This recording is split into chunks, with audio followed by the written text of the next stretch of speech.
اسی طرح آپ نے باقاعدہ ہسپتال بنایا، انہوں نے دمشق میں ایک اقامتی ہسپتال کی بنیاد رکھی جہاں مریضوں کی علاج اور دیکھ بھال کا سرکاری انتظام کیا جاتا تھا۔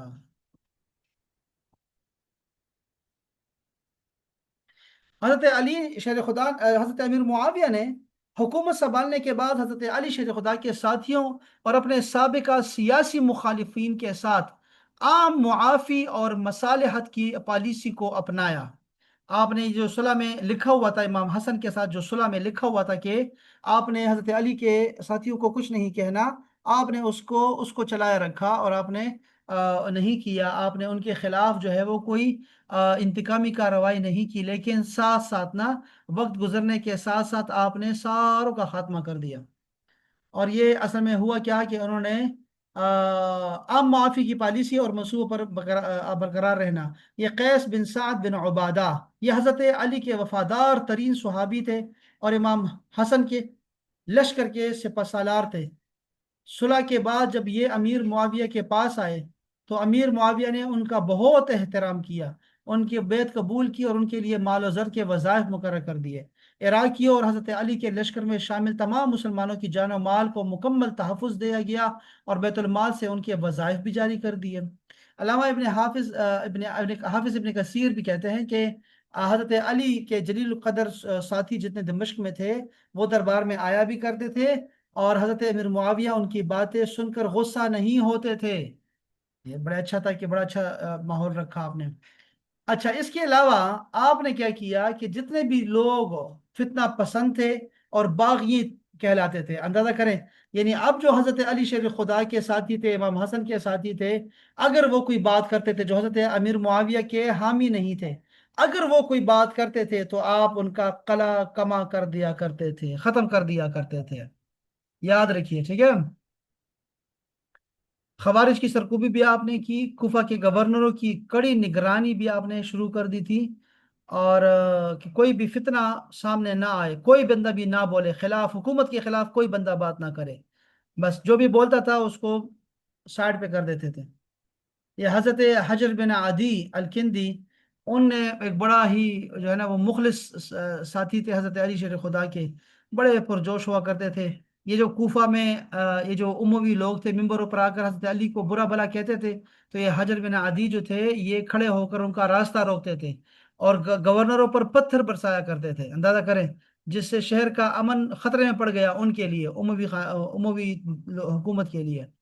تو پھر اسی لیے کیا کیا انہوں نے، اپنے یہ جو گورنر تھا زیاد، اس کو کہا کہ باری ساتھیوں کے اور بھی ساتھی تھے ان سب کے ساتھ ملا کے دمشق میں ان کو جو ہے امیر معاویہ کے پاس بھیج دیا گیا، اور پھر ان کو کہا گیا کہ اب ختم کر دو یہ قصہ، لیکن انہوں نے انکار کر دیا اور حضرت علی کے ساتھ ہی کرتے کڑے رہے، تو اس وقت جو ہے ان کو شہید کر دیا گیا تھا،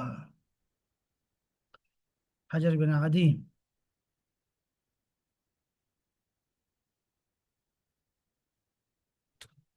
آپ نے قصاص کا جو معاملہ تھا وہ آپ نے ملتوی کر دیا تھا۔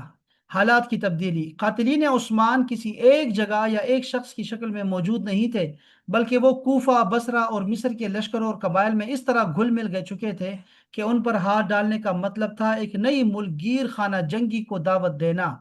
اسی لیے اپنے ترجیح اول حضرت امیر معاویہ نے کیا رکھی کہ امن قائم کیا جائے، رکی ہوئی فتوحات کو دوبارہ شروع کیا جائے، اسلامی سلطنت کی سرحدوں کو محفوظ بنایا جائے۔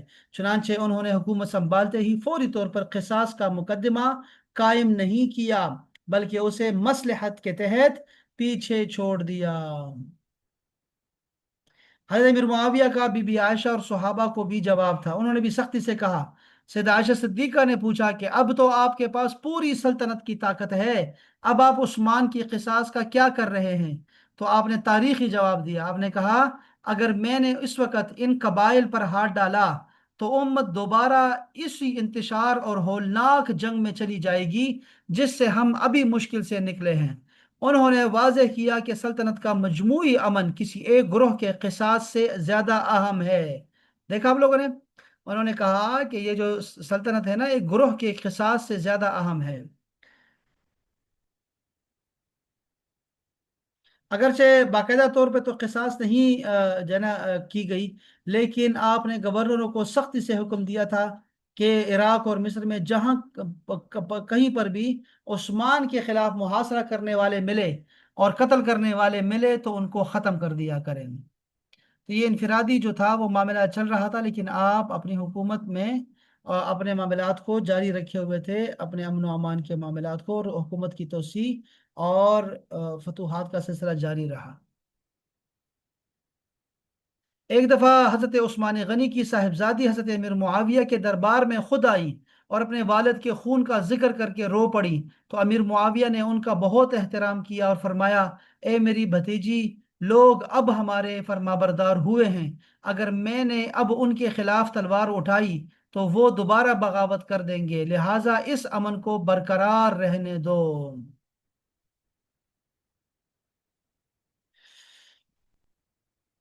میں نے یہ جو ہمارا اے آئی ہے اسے میں نے کہا یہ تو وہی بات ہو گئی جو حضرت علی شیر خدا کر رہے تھے شروع میں، تو کیا ایسی ہی بات ہے؟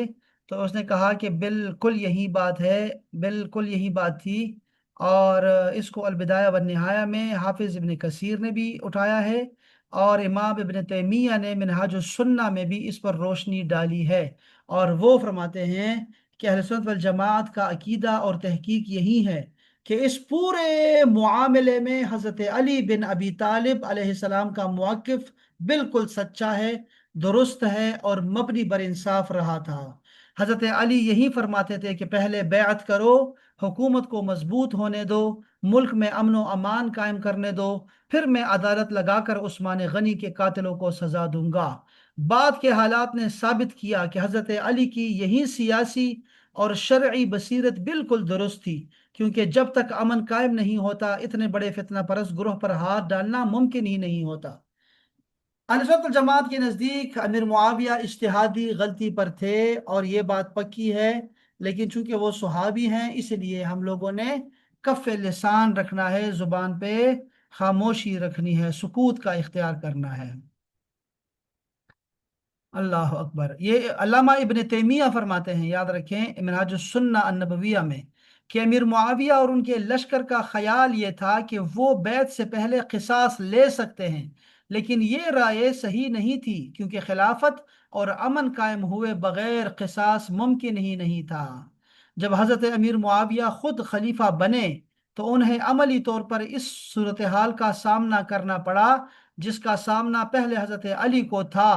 تب انہیں اندازہ ہوا کہ حضرت علی جو فرما رہے تھے وہی حکومت چلانے کا واحد اور درست طریقہ تھا، چنانچہ انہوں نے خود بھی وہی پالیسی اپنائی جو حضرت علی نے شروع کی تھی۔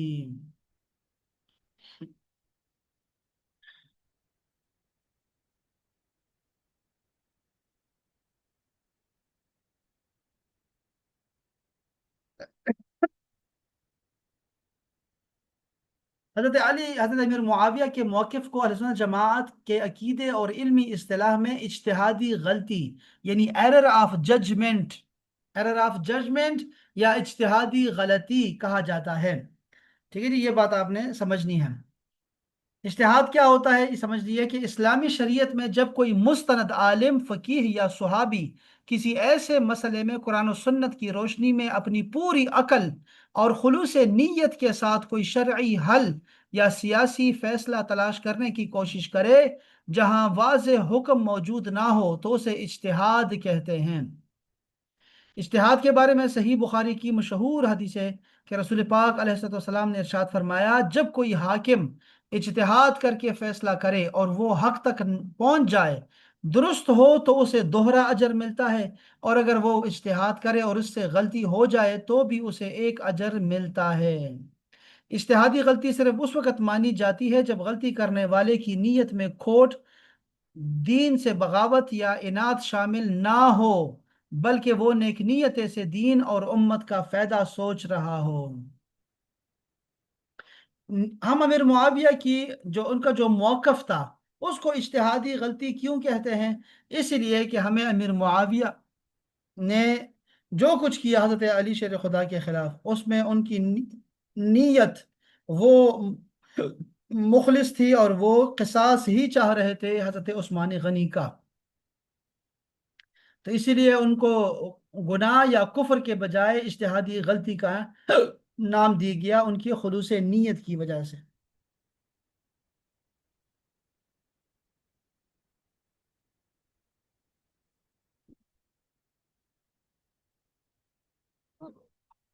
علامہ ابن تیمیہ فرماتے ہیں،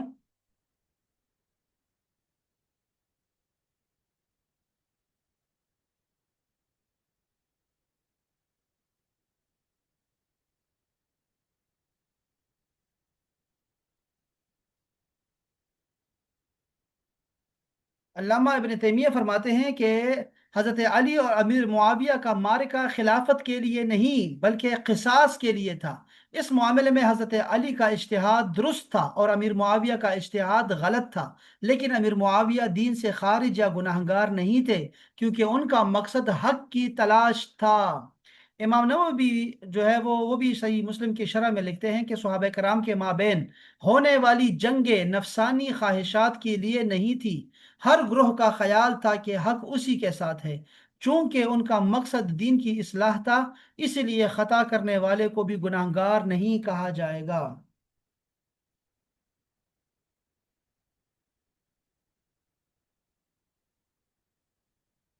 اب بس یہ آخری بات کر رہا ہوں کہ صحابہ کرام کا احترام ہم سب پر واجب ہے۔ رسول اللہ صلی اللہ علیہ وسلم کی سختی سے جو ہے بہت ساری احادیث ہے جس میں آپ نے بہت زور دے کے صحابہ کرام کے ادب و احترام اور ان کے ان کی پیروی کرنے اور ان کی سنتوں پہ چلنے کی تلقین کی ہے۔ اس لیے ہمیں جو ہے ان کا احترام ہمیں کرنا چاہیے۔ حضرت امیر معاویہ صحابی ہیں۔ صحابی کا صحابی کی جو تعریف ہے وہ یہ ہے کہ ایک لمحے کے لیے بھی کسی نے ایمان کی حالت میں رسول پاک صلی اللہ علیہ وسلم کو دیکھا، ان کی صحبت پائی اور پھر ایمان کی حالت میں وہ دنیا سے چلا گیا، وہ آدمی تو وہ صحابی کہلاتا ہے، ٹھیک ہے جی۔ تو ہمیں سب صحابہ کا احترام کرنا ہے چونکہ یہ امت میں سب سے اعلیٰ لوگ ہیں۔ اسی لیے اگر وہ آپس میں لڑتے رہے، غلطی کرتے رہے تو ہمیں جو ہے کم سے کم احتیاط کرنی چاہیے بول چال میں اور ہمیں کوئی بھی بات کرنے میں۔